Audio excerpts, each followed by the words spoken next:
بسم اللہ الرحمن الرحیم الحمدللہ رب العالمین والصلاة والسلام علی رسولہ الکریم اما بعد۔ آج بتاریخ 18 مئی سن 2022 گروپ سوال شیخ مقصود حفظہ اللہ سے جوابات سیریز SSMS 493 نشر ہونے جا رہی ہے۔ امید کے بغور سماعت فرمائیں گے۔ گروپ نمبر 6 کے سوالات۔ پہلا سوال ہے، شیخ محترم ساتھی پوچھتے ہیں کہ شیخ صاحب جب درود پاک ہم پڑھتے ہیں تو کچھ درود میں صرف آل ابراہیم کا ذکر ہوتا ہے، تو کیا اس طرح صرف آل ابراہیم پر درود پڑھنے سے ابراہیم علیہ السلام پر بھی درود پہنچ جاتا ہے اور ان کی آل پر بھی پہنچ جاتا ہے، یا کیا معاملہ ہے اس کا؟ دیکھیے، عربی کی اصطلاح میں جب آل فلان کہا جاتا ہے تو فلاں بھی اس میں شامل ہوتا ہے، اور ہمارے اردو میں بھی آپ تمام گھر والوں کو، آپ تمام گھر والوں کو، اس کا مطلب آپ بھی اس میں تمام گھر والوں کو، یعنی آپ بھی اس میں شامل ہیں۔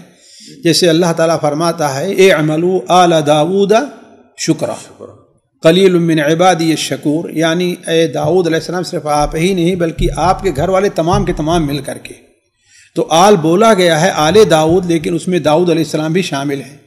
ایسے ہی ادخلوا آل فرعون اشد العذاب، ادخلوا آل فرعون اشد العذاب، تو اس کا مطلب نہیں کہ فرعون اس سے خارج ہے، بلکہ فرعون اس سے اولی مرحلے میں داخل ہے۔ تو جہاں صرف آل ابراہیم کہا گیا ہے، صرف آل ابراہیم والا آل ابراہیم نہیں، صرف آل ابراہیم ہے، وہاں حضرت ابراہیم علیہ السلام اور آپ کی آل دونوں مراد ہیں۔ جی اگلا سوال ہے، ساتھی پوچھتے ہیں شیخ کیا یہ بات درست ہے کہ نوح علیہ السلام کے بیٹے کو حضرت عیسیٰ علیہ السلام نے زندہ کیا تھا؟ دیکھیے، یہ اسرائیلی روایات ہیں، اس سلسلے میں نہ ہی کوئی حدیث صحیح ہے اور نہ ہی کسی صحابہ کے قول سے یہ صحت کو ثابت ہے۔ اس سلسلے میں حضرت سلمان فارسی رضی اللہ تعالیٰ عنہ وغیرہ کا قول، جو تفسیر طبری ہو یا کہ امام ابن دنیا کی کتاب من عاش بعد الموت، من عاش بعد الموت کے اندر ہو، وہ سارے کے سارے سخت ضعیف ہیں۔ البتہ بعض تابعین سے صحیح حسن سند سے یہ وارد ہے، تو اس کا مطلب انہوں نے اسرائیلیات سے لیا ہے کہ نہیں؟ تو یہ بات قابل قبول نہیں ہے، کیوں؟ اس لیے کہ اس پر کوئی صحیح دلیل موجود نہیں ہے۔ لیکن اس کا یہ معنی نہیں کہ عیسیٰ علیہ السلام کو اللہ تبارک و تعالیٰ نے یہ صلاحیت نہیں بخشی تھی۔ صریح قرآن ہے کہ اللہ تبارک و تعالیٰ انہیں یہ صلاحیت دی تھی کہ قم بإذن اللہ، اللہ تعالیٰ کے حکم سے اگر کسی مردے کو کہتے تھے تو وہ زندہ ہو کر زندہ کھڑا ہو جایا کرتا تھا۔ جی، یہ جو معجزہ تھا، یعنی اسی وقت اگر کوئی مر جاتا تب اس کے لیے تھا، یا بہت پرانے لوگوں کے لیے بھی؟ کسی کے لیے بھی ہو سکتا تھا، کسی کے لیے بھی۔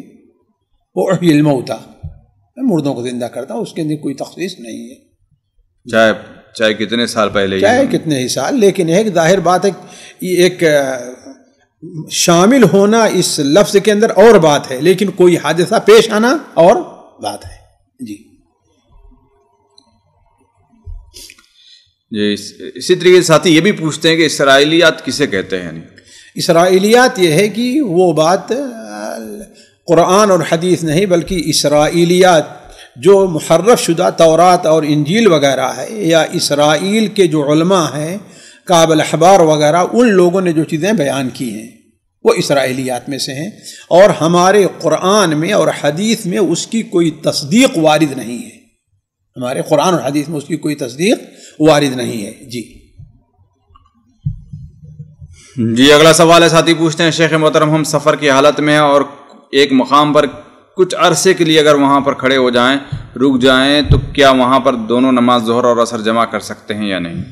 بھائی دیکھیے، اس سلسلے میں اگر آپ کسی ایسی جگہ پر ہیں جہاں آپ 4 دن سے کم مدت کے لیے، یا 4 دن کے لیے 5 دن سے کم مدت کے لیے ٹھہر رہے ہیں، اور وہ جگہ ایسی نہیں ہے کہ آبادی کے درمیان میں ہے جہاں مسجد سے آواز، اذان وغیرہ کی آواز آتی ہے، جیسے آپ صلی اللہ علیہ وسلم تبوک میں ٹھہرے ہوئے تھے جو آبادی سے دور ہے، تو ایسی جگہوں پر آپ 2 نمازوں کو جمع کر سکتے ہیں اگر اس کے حاجت مند ہیں تو۔ لیکن ایک آبادی میں ہیں تو من سمع النداء فلیجب، من سمع النداء فلیجب، جی اس کے اوپر بھی جماعت ضروری ہے۔ جی اگلا سوال ہے، ساتھی پوچھتے ہیں کہ اگر جدہ سے کوئی مکہ آ جائے تو کیا وہاں پر نماز قصر کرے گا یا نہیں؟ بھائی دیکھیے اب جدہ بھی بہت پھیل گیا ہے، لیکن جدہ کے جس حصے سے آپ آ رہے ہیں اگر وہاں سے مکے کی مسافت 80 کلومیٹر ہے تو آپ جو ہے قصر کر سکتے ہیں، ہے کہ نہیں ہے؟ لیکن یہ ہے کہ آپ مکے کی طرف جدہ کے بالکل آخری علاقے سے آ رہے ہیں تو ہمارے خیال سے وہ 80 کلومیٹر نہیں ہو پاتا ہے۔ آج کل جانتے ہیں بڑے بڑے شہر اب آپ دیکھیں گے 50 کلومیٹر ہے کہ نہیں، 35 کلومیٹر 30-35 کلومیٹر بالکل عادی ہو گیا ہے کہ نہیں؟ بلکہ اصل مرکز شہر لے لیں اور اس کے آگے 30-35 کلومیٹر بالکل ابھی عادی چیز ہو گئی ہے۔ تو اب جدہ اس طریقے سے بہت پھیل گیا ہے اور مکے کی طرف بھی بہت پھیل گیا ہے، تو اس لیے اگر اس طرف ہیں جہاں پر یعنی مکے کے علاقے اور آپ کو آ کر کے مشکل سے 50 کلومیٹر 60 کلومیٹر پر، تو ظاہر بات آپ قصر نہیں کریں گے جی۔ یعنی اتنی باریکی سے دیکھا جائے گا شیخ؟ اس میں کوئی باریکی نہیں ہے، ہر آدمی کو معلوم ہے کہ ہاں کتنی دور کا سفر کر رہا ہے۔ ٹھیک، مثال کے طور پر تو مکہ بھی تو پھیلا ہے۔ ہاں ظاہر بات ہے، مکہ پھیلا ہے تو ٹھیک ہے، تو کیا ہو؟ نہیں جی، مکے اگر شہر میں داخل، لیکن اصل یہ دیکھا جائے وہ کہاں تک جا رہا ہے، کہاں تک جا رہا ہے حرم مکے جاتے کے ہیں لوگ۔ ہاں تو ٹھیک ہے، حرم سے حساب لگائے گا وہ جی۔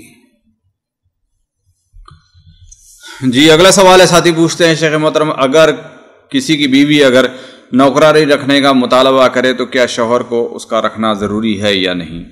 اگر عقد میں لکھا ہوا ہے تو اس کی پابندی ضروری ہے، اور اگر عقد میں نہیں ہے، وہ ایسے خاندان کی ہے کہ جس خاندان کی عورتیں عموماً کام نہیں کرتی، یا ایسی جگہ پر ہے جہاں عرف ہے کہ ہاں بھائی عرفاً ہر آدمی نوکرانی رکھتا ہے، تو ٹھیک ہے، اسے نوکرانی مطالبے کا حق ہے، اور اگر نہیں تو نہیں حق ہے جی۔ اسی طریقے کا ان کا اگلا سوال ہے، ساتھی پوچھتے ہیں کہ اگر اگر شوہر بیوی کو زیادہ باہر گھمانے نہ لے کر جائے تو کیا اس پر وہ گنہگار ہوگا؟ کوئی گناہ نہیں ہے، گھمانا جو ہے اس کے واجبات میں سے نہیں ہے، اللہ ہے کہ وہ ایسی بیمار ہو جائے کہ اس کے لیے گھمانا، تو پھر بھی شوہر کے اوپر نہیں، وہ اس کی ذمہ دار ہے جی۔ یہ چیز جو ہے حسن معاشرت میں داخل ہے، اور خود شوہر کی اپنے حالات اور ضرورت کے پیش نظر ہے۔ بعض بیچارے شوہر رہتے ہیں کہ ان کی پورے ہفتے کی، جانتے ہیں ہفتے میں 6 دن ان کی مستقل ڈیوٹی باہر رہتے، ایک دن کا موقع بچتا ہے، وہ بھی تھوڑا کچھ سونے کے لیے، کچھ آرام کرنے، اپنے بچوں کے لیے، اب اس پر ضد کرے کہ ہاں لے کر کے باہر چلو، تمہیں بھی دیکھنا چاہیے۔ یہ چیز حسن معاشرت کا معاملہ ہے جی۔ جی اگلا سوال ہے، ساتھی پوچھتے ہیں کہ شیخ جیب میں نماز پڑھتے وقت، یعنی جیب میں اگر سگریٹ کی پاکٹ اگر رکھ دی جائے تو کیا نماز میں کوئی اثر ہوگا اس سے؟ اگر نماز کی حالت میں جائز ہے تو نماز کے اندر بھی جائز ہے، اور اگر نماز کی حالت میں اس کا رکھنا جائز نہیں ہے تو نماز کی حالت میں اس کا رکھنا جائز نہیں ہے، البتہ ہے کہ نماز میں کوئی خلل واقع نہیں ہے اس کی وجہ سے۔ اگلا سوال ساتھی پوچھتے ہیں کہ اگر کوئی لڑکا کسی لڑکی سے یعنی محبت کرتا ہے تو اور اس کے والدین اس کو بہت سمجھاتے ہیں لیکن وہ نہیں مانتا ہے، تو اب ایسی صورت میں والدین کو کیا کرنا چاہیے؟ کیا انہیں اس کا نکاح کر دینا چاہیے اس لڑکی کے ساتھ، یا اس کے نکاح سے ان کو دور رہنا چاہیے؟ کیا اگر شرکت کرتے تو گنہگار ہوں گے؟ یہ ہوگا کہ آخر جو یہ دونوں کی محبت کس بنیاد پر ہوئی، اور لڑکی کیسی ہے، دیندار ہے کہ نہیں ہے، شریف خاندان کی ہے کہ نہیں ہے، بہت سی چیزیں دیکھی جائیں گی۔ اگر یہ ہے کہ ہاں بھائی لڑکی اس کے مناسب ہے، یہ نہیں ہے کہ لڑکی ایسے بددین خاندان آئے تو گھر کا ماحول جو ہے بالکل بگاڑ کر رکھ دے، اور اگر نہیں ہے تو ظاہر بات ہے اس پر موافق ہو جائے، کوئی بات نہیں۔ لیکن ہاں اگر وہ اچھے خاندان کی ہے، سلوک اس کا ہے، اس کا ماضی جو ہے اس کے اندر کوئی خرابی نہیں ہے، تو حالات کو نبھانے کے لیے جو ہے انہیں راضی ہو جانا چاہیے۔ علی کل حال یہ معاملہ اصل والدین کے معاملہ کا شوہر کا ہے، شوہر اپنی شادی میں اپنے والدین کی رضامندی کا مکلف نہیں ہے، وہ اپنا مکلف ہے۔ وہ یہ کہے کہ بھائی دیکھیے مہربانی آپ لوگ حاضر ہو جائیں، ہے نا، لیکن نہیں حاضر ہوتے تو اس کی شادی کے اوپر کوئی اثر نہیں پڑتا۔ لیکن میں ایک معاشرتی طور پر کہہ رہا ہوں کہ ہمارے یہاں ذرا اس کو ضروری سمجھا جاتا ہے، ہمیں اسے ضروری سمجھا جاتا ہے، بلکہ لکھا بھی جاتا ہے کہ ہاں بھائی لڑکے کا ولی کون ہے، فلاں فلاں ہے، حالانکہ اس کی کوئی ضرورت نہیں ہے، اس کی کوئی ضرورت نہیں ہے۔ تو کہنے کا مطلب ہے کہ والدین یہ دیکھیں کہ لڑکی کیسی ہے، مناسب ہے کہ نہیں ہے، شریف ہے، کیسی ہے، اس کی بنیاد پر جو ہے وہ کوئی فیصلہ کریں اپنا۔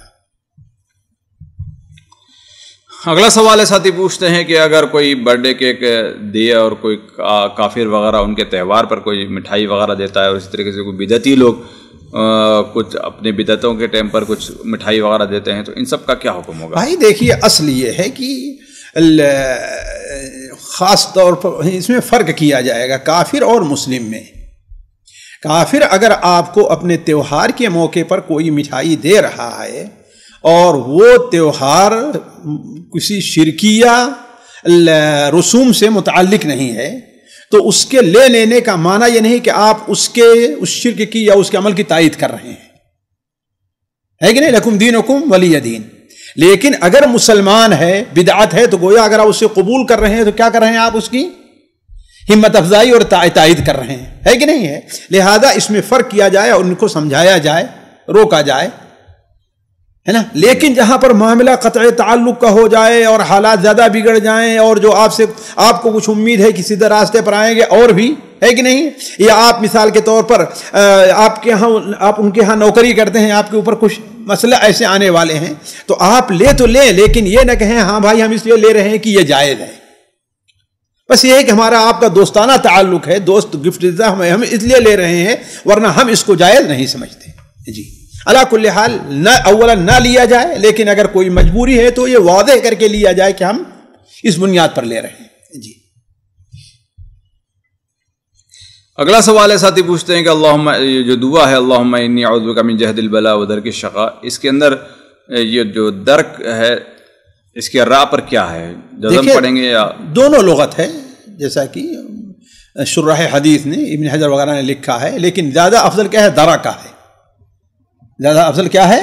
درک، من درک اعوذ من جہد البلاء و درک الشقاء، یعنی شقا ہم کو لاحق ہو، ہم اس سے تیری پناہ چاہتے ہیں۔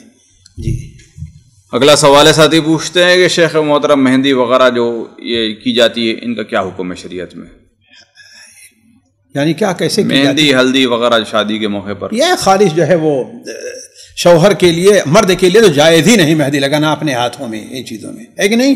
یہ عورتوں کی مشابہت ہے، یہ قطعاً جائز نہیں اس کے لیے، خاص طور پر اگر اس کا ایک رسوم سے تعلق ہے تو اور بھی بری چیز ہے، اسے ختم کرنا چاہیے۔ جی، اگلا سوال ہے، ساتھی پوچھتے ہیں کہ استغفار پڑھنے کا کون سا افضل وقت ہے؟ دیکھیے، استغفار ایک ایسا عمل ہے جو ہر وقت، ہر دم، ہر لمحے کا وظیفہ ہے۔ اللہ کے رسول صلی اللہ علیہ وسلم کی حدیث حضرت عمر سے ہو یا دیگر صحابہ سے صحیح مسلم وغیرہ میں جو ہے وہ یہ ہے کہ یا ایھا الناس توبوا الی اللہ فانی استغفر، اس لیے کہ میں اللہ تعالیٰ سے ایک مجلس میں کیا ہے؟ 100 بار۔ مطلب عبداللہ ابن عمر کہتے ہیں کہ ایک مجلس میں 70 سے زائد بار ہم شمار کرتے تھے، اب استغفار پڑھتے تھے، لیکن سب سے اس کا بہتر وقت کیا ہے؟ وہ رات کا آخری حصہ ہے، اور یہ مومنین کی صفات ہے، وبالاسحار هم یستغفرون۔ جی، اور بھی اس کے مواقع ہیں، کسی عبادت کے بعد، کسی نماز کے بعد، جیسے استغفار ہے، حج کے بعد ہے۔ جی جی، اگلا سوال ہے، ساتھی پوچھتے ہیں کہ کیا نفل طواف کرنے کے بعد 2 رکعت نماز پڑھنا بھی ضروری ہے؟ بھائی دیکھیے، ضروری کا مسئلہ یہ ہے کہ اہل علم میں یہ چیز مختلف ہی ہے، اہل علم میں یہ چیز مختلف ہی ہے۔ احناف کے ہاں یہ چیز واجب ہے، لیکن عموماً علماء اسے سنت کہتے ہیں، شیخ ابن باز وغیرہ اسے سنت مؤکدہ کہہ رہے ہیں، تو طواف کا تو حصہ نہیں ہے۔ لیکن یہ بات ہمیں ذہن میں رکھنی چاہیے کہ طواف کے اوپر 7 رکعت طواف پر جو ثواب اللہ کے رسول صلی اللہ علیہ وسلم نے بیان کیا ہے وہ اسی 2 رکعت کے ساتھ مشروط ہے، منسلک ہے۔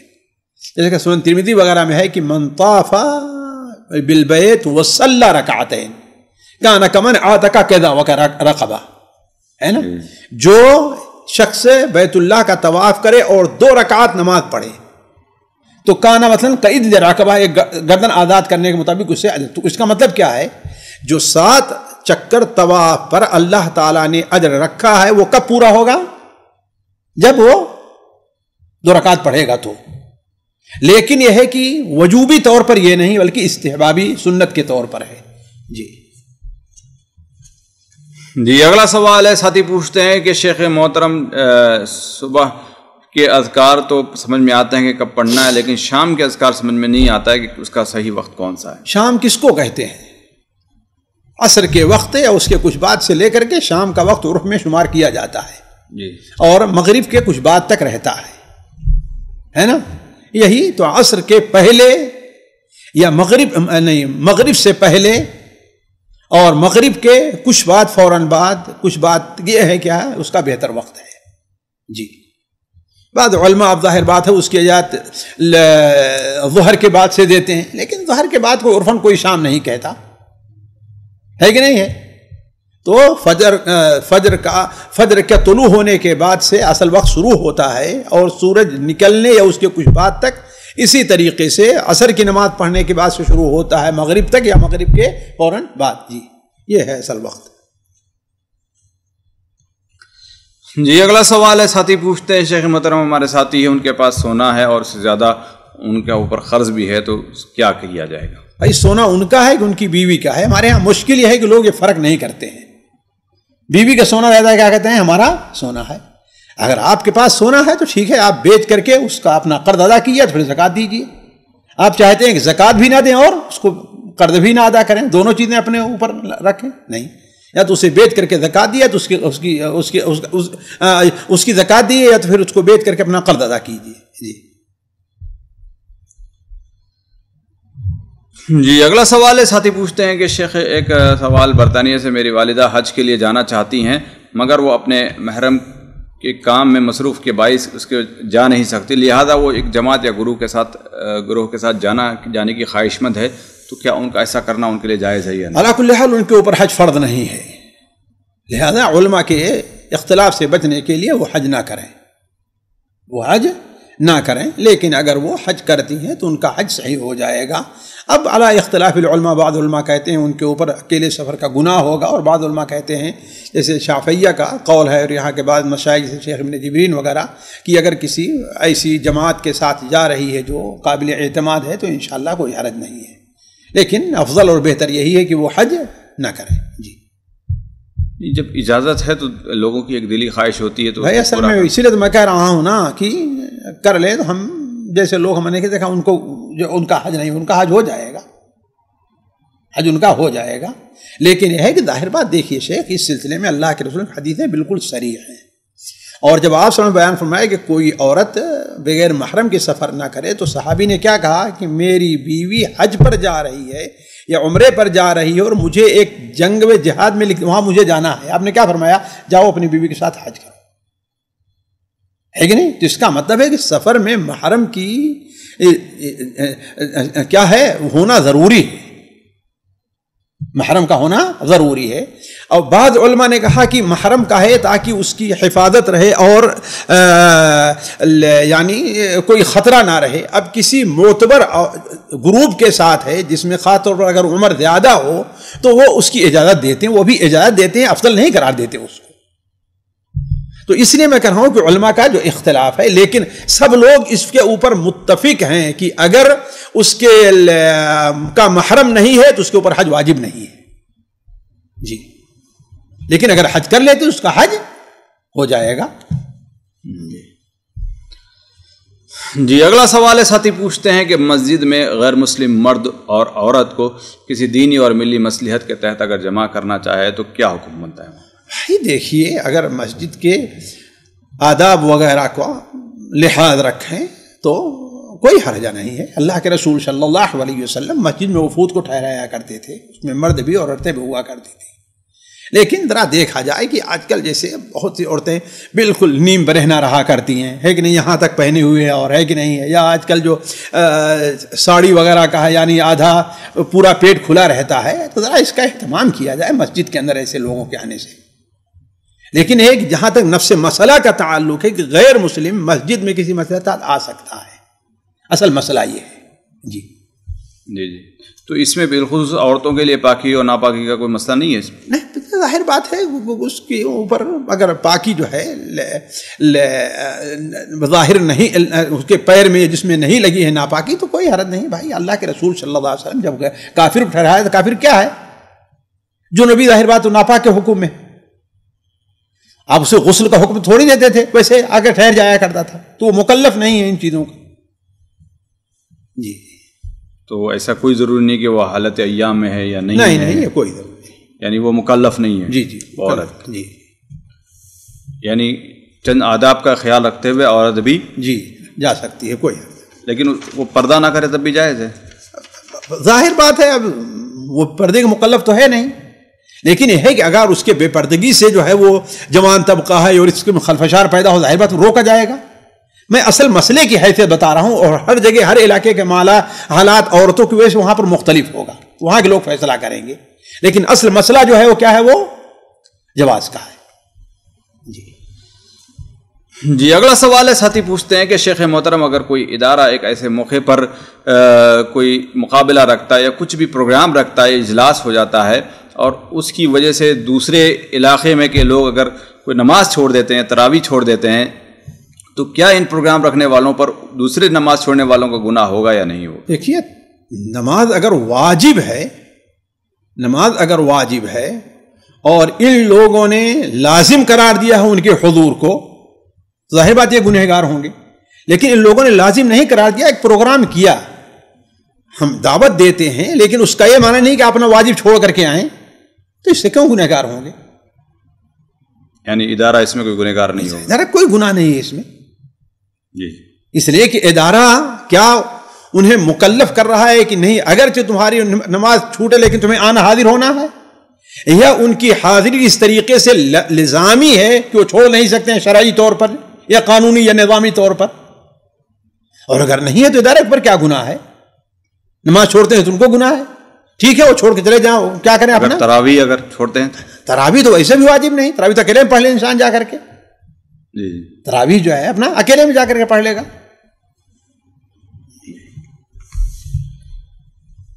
کچھ سوالات خواتین گروپ سے شامل کیے جاتے ہیں۔ پہلا سوال ہے، بہن پوچھتی ہیں کہ اگر کسی کے کمر وغیرہ میں درد ہو، ظہر کی نماز اگر صرف 4 رکعت اگر پڑھ کر اکتفا کر لے تو کیا حکم بنتا ہے؟ کوئی حرجہ نہیں ہے بھائی، فرض اس کے اوپر یہی اتنا ہے، اور اگر وہ اس طریقے سے معذور ہے اور اگر اس کی عادت رہی ہے پڑھنے کے لیے تو اللہ تعالیٰ اس کو اجر دے گا۔ لیکن ہم اپنی بہن سے یہ کہتے ہیں کہ آپ فرض نماز کھڑے ہو کر بیٹھ کے جو پڑھتے ہیں، لیکن اس سنتیں جو ہیں آپ کیا کریں، آپ بیٹھ کر پڑھ لیا کریں، کرسی پر بیٹھ کے پڑھیں، زمین پر بیٹھ کے پڑھیں، پلتھی مار کے بیٹھ کے پڑھیں، لیکن کوشش کریں کہ سنتیں چھوڑیں نہیں۔ لیکن یہ ہے کہ آپ کے لیے پڑھنا بھی مشکل ہو جائے بیٹھ کر کے پڑھنا، تو انشاءاللہ کوئی حرج نہیں ہے۔ جی اگلا سوال ہے، بہن پوچھتی ہیں شیخ محترم اگر بالوں میں لال کلر اور کالا کلر دونوں کو ملا کر اگر لگائیں تو کیا حکم؟ کوئی حرج نہیں ہے، قطم تقریباً جو ہے وہ کالا ہی ہوتا تھا اسے، اور مہدی میں لگا کر کے ملا کر کے لگانے کا ظاہر بات ہے حدیثوں میں اس کا ذکر آیا ہوا ہے، کوئی حرج نہیں ہے۔ دونوں مل کر کے ایک بنی جو کلر ہوتا نہیں، وہ یعنی گاڑھا جو ہے جو کتھا کلر ہوتا وہ ہو جایا کرتا، تو کوئی حرج نہیں اس میں۔ جی اگلا سوال ہے، بہن پوچھتی ہیں کہ شیخ محترم اگر کسی کی کوئی بہن پراپرٹی میں یعنی وراثت جو ہے اس میں اگر برابر کا حصہ جھگڑ کر اگر لیتی ہے اور شریعت کا جو حصہ اس کو نہیں مانتی ہے تو اس کے ساتھ کیا کیا جائے گا؟ نہ ماننا، اگر وہ جو ہے وہ اقرار کرتی ہے تو کافر ہے، اگر انکار کرتی ہے، اقرار نہیں انکار کرتی ہے کہ نہیں اگر جو قرآن میں ہے لیکن میں نہیں مانتی اس کو، ہمیں جو ہے برابر حصہ چاہیے، تو ظاہر بات ہے اگر قرآن کے فیصلے کو نہیں مان رہی ہے تو یہ کفر کر رہی ہے۔ اور اگر نہیں وہ کسی اور وجہ سے قرآن میں اگر چاہے لیکن میں جانتی ہوں مجھے ضرورت ہے اور یہ ہو چھوڑنا نہیں چاہیے، ظاہر بات ہے یہ گنہگار ہو رہی ہے۔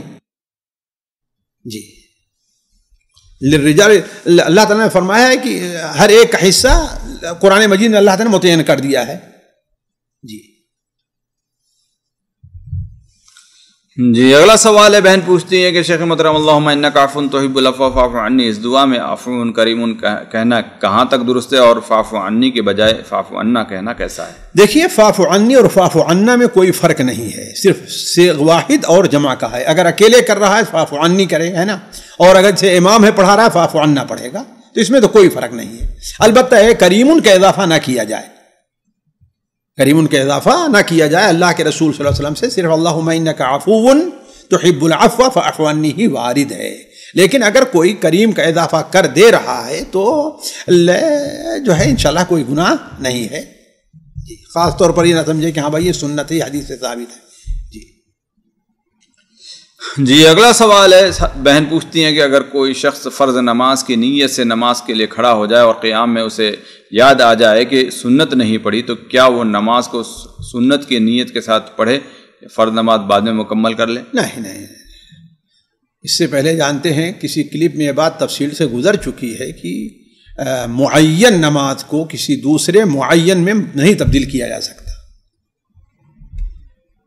یعنی ایک متعین نماز ہے، فرض ہے، اور دوسری سنت اس کی ہے تو نہیں کیا جا سکتا.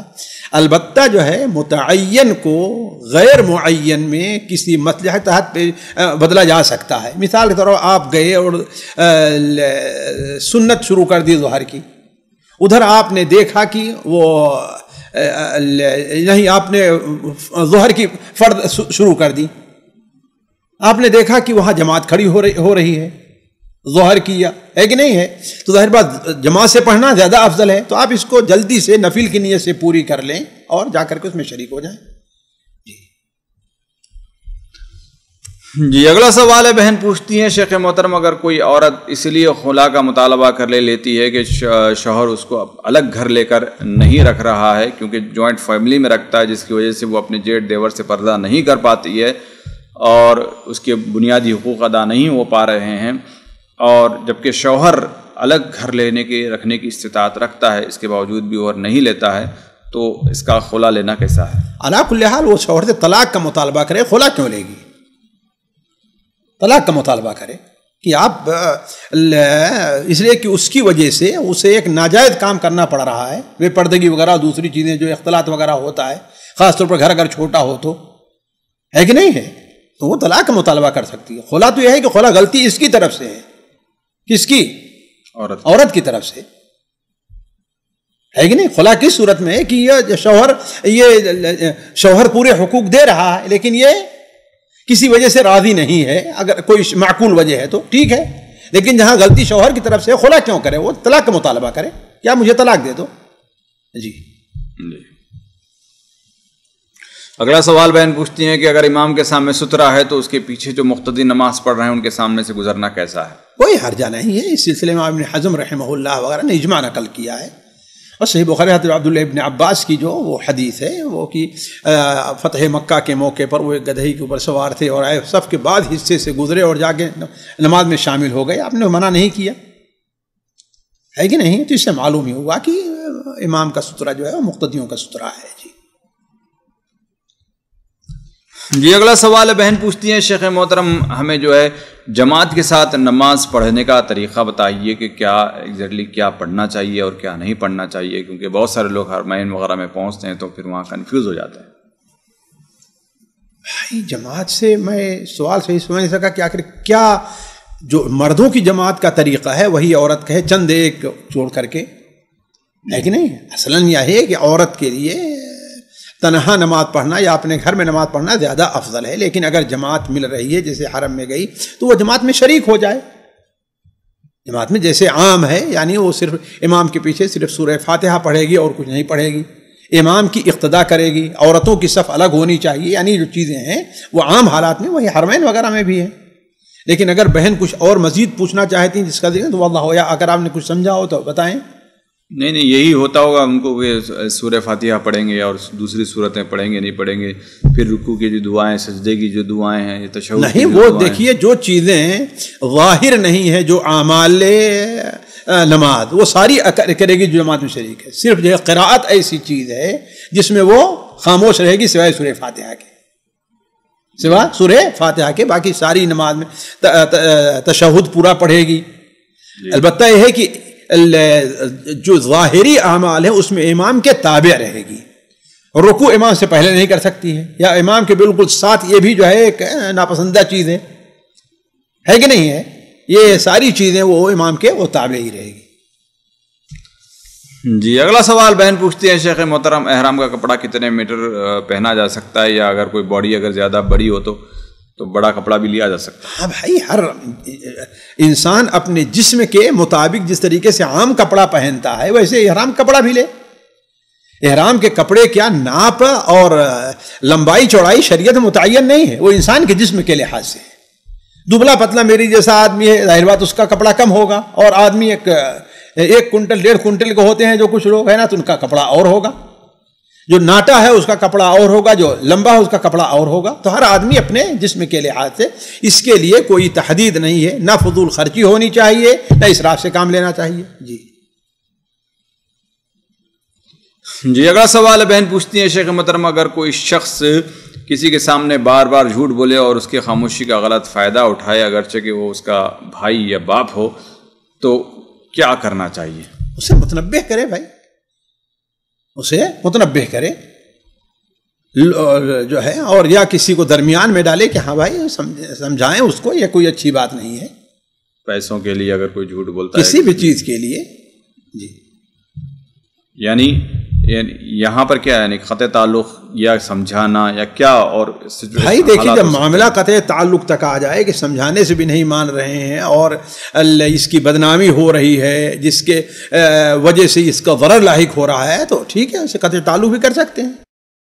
سامعین کرام، ہمارے علمی اور عوامی دروس اور سوال و جواب کی مجلسوں سے آپ خود بھی مستفید ہوں اور اپنے دوست و احباب کے ساتھ بھی شیئر کریں۔ عین ممکن ہے کہ آپ کے شیئر سے کسی کی اصلاح اور آپ کے لیے صدقہ جاریہ بن جائے۔